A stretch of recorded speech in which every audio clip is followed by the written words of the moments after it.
Hello everyone, আসসালামু আলাইকুম। চলে আসলাম বাঙালি রান্নাঘরের নতুন আরও একটি ব্লগ ভিডিও নিয়ে। তো আজকে আমি আপনাদের সাথে শেয়ার করব খুবই মজাদার এবং নরম তুলতুলে তালের বড়া রেসিপি। তো চলুন রেসিপিটি শুরু করি। প্রথমে আমি একটি বাটিতে নিয়ে নিব 1 বাটি পরিমাণ চালের গুঁড়ো। তো এখানে চাইলে আপনারা মেজারমেন্ট কাপের সাহায্যে মেপে নিতে পারেন, কিন্তু এখানে আমি একটি ছোট বাটির সাহায্যে মাপটা দিয়ে দিচ্ছি।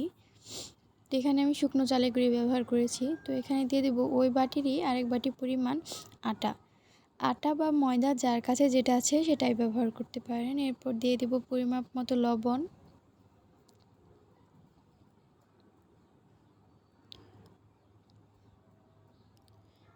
এরপর দিয়ে দিব 1 কাপ পরিমাণ চিনি। এখানে সবগুলো উপকরণ আমি মেজারমেন্ট কাপের সাহায্যে মেপে রেখে দিয়েছিলাম। এরপর এর মধ্যে দিয়ে দিব তালের রস।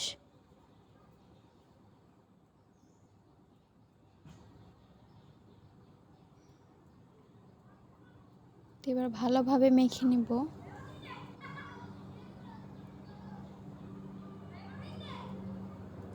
তো এখানে 1 কাপ পরিমাণ পানি নিয়ে নিচ্ছি। চাইলে আপনারা দুধও ব্যবহার করতে পারেন। আমার কাছে যেহেতু ছিল না, এর জন্য আমি ব্যবহার করিনি।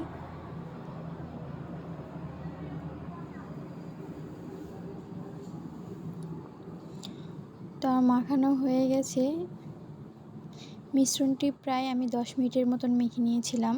মিশ্রণটির ঘনত্ব ঠিক এরকম রাখার চেষ্টা করবেন। এবার একটি বাটির সাহায্যে ঢেকে 30 মিনিটের জন্য রেখে দেব। তো 30 মিনিট পর চলে আসলাম। এখন এর মধ্যে নারকেল কোড়াটা দিয়ে দিব। চাইলে আপনারা নাও দিতে পারেন, কিন্তু দিলে খেতে ভালো লাগে।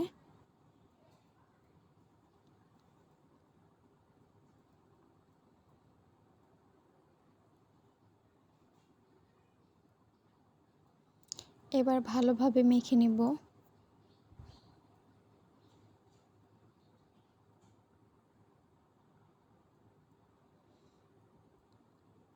তো মাখানো হয়ে গেছে। এরপর একটি কড়াইতে তেলটা দিয়ে তেলটা ভালোভাবে গরম করে নেব। এখানে তেলটা ভালোভাবে গরম করে নিতে হবে, নইলে পিঠাগুলো নিচে লেগে যেতে পারে। তো আমার তেল গরম হয়ে গেছে। এখন এই পর্যায়ে আমি পিঠাগুলোকে আস্তে আস্তে দিয়ে দিব গোল শেপ করে। তো আমার তেলটা বেশি গরম হয়ে গিয়েছিল, এর জন্য একটা পিঠা দিতে দিতেই লালচে হয়ে গেছে। এ পর্যায়ে চুলার জালটা একদম মিডিয়ামে রেখে পিঠাগুলোকে আমি আস্তে আস্তে বল শেপ করে দিয়ে দেব।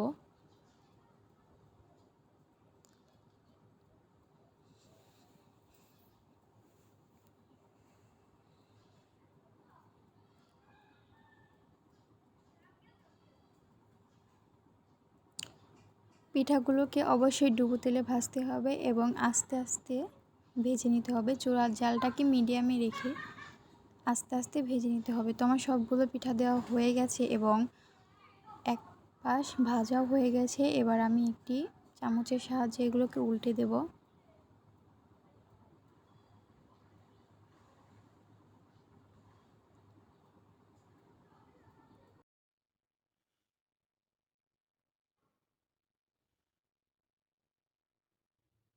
এ পর্যায়ে চুলার জালটা একদম মিডিয়ামে রাখতে হবে, না হলে পিঠাগুলো নিচে পুড়ে যাবে।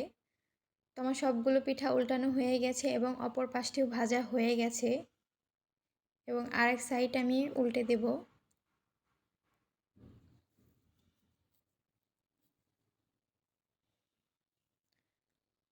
তো আমার দুই পাশে মোটামুটি ভাজা হয়ে গেছে এবং একটু নাড়াচাড়া করে আমি ভালোভাবে ভেজে নেব।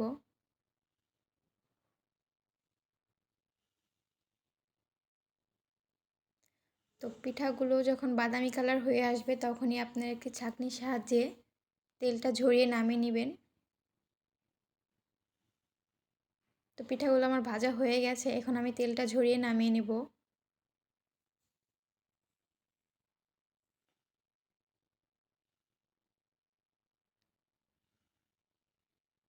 তো প্রত্যেকটা ব্যাচ ভাজতে আমার 5 মিনিটের মতন সময় লেগেছে এবং আমি চুলার জালটা একদম মিডিয়ামে রেখে ভালোভাবে ভেজে নিয়েছি, যাতে ভিতরে কাঁচা না থাকে এবং ভালোভাবে পিঠাগুলো ভাজা হয় এবং নরম তুলতুলে হয়। তো এভাবে আমি সবগুলো পিঠা ভেজে নিয়েছি। তো দেখতেই পাচ্ছেন পিঠাগুলো কতটা ফুলেছিল এবং দেখতে কতটা সুন্দর হয়েছিল এবং খেতে অনেক বেশি মজা হয়েছিল। তো ভিডিওটি ভালো লাগলে অবশ্যই আমার চ্যানেলটিকে সাবস্ক্রাইব করে দিবেন এবং ভিডিওতে একটা লাইক করবেন। সবাইকে অসংখ্য ধন্যবাদ। আল্লাহ হাফেজ।